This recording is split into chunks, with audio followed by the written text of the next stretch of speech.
Kenapa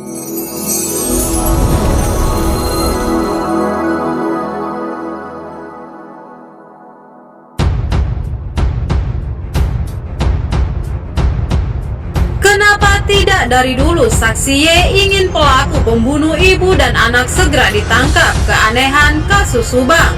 Namun sebelum lanjut di pembahasan, mohon subscribe channel ini dulu agar channel ini makin berkembang. Bila sudah, mari simak videonya.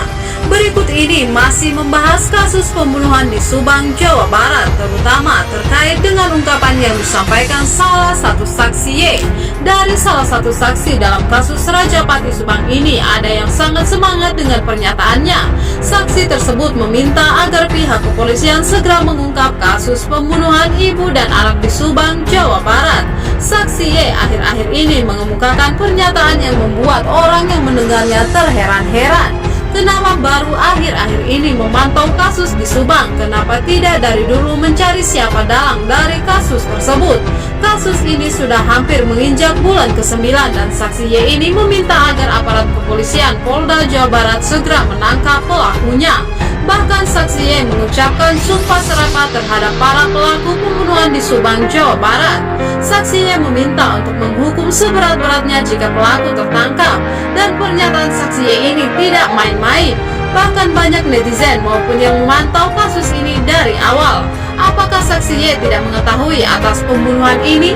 Dari beberapa komentar di YouTube banyak yang bilang bahwa saksi Y seperti menutupi perkara ini. Ada yang menganalisa dan saksi lain yang melihat saksi pagi-pagi jam 6 sedang nelpon marah-marah, ujarnya di bawah pohon tersebut. Ada juga saksi yang melihat saksi datang pertama kali dan melihat rumah sudah berantakan. Dan saksi Y pula yang keluar terakhir dari tempat kejadian perkara, ucap beberapa saksi. Dalam YouTube Subang Hijau menganalisis jika dilihat dari kasus Subang ini, mengapa saksi Y ini tidak antusias mengejar pelaku dan membantu aparat kepolisian dalam mencari para pelaku kasus di Subang. Keanehan lainnya saat AKBP Sumarni bertanya kepada saksi Y ini, punya musuh nggak? Dan jawabannya tidak. Keanehannya, kenapa tidak punya musuh kok dibunuh, dikutip dalam salah satu channel YouTube.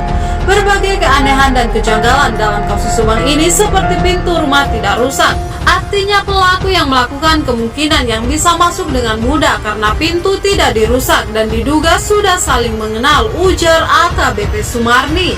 Bagaimana tanggapan kalian? Jangan lupa like, komen, dan tekan tombol subscribe-nya. Terima kasih sudah nonton video ini. Sampai jumpa di video pembahasan selanjutnya.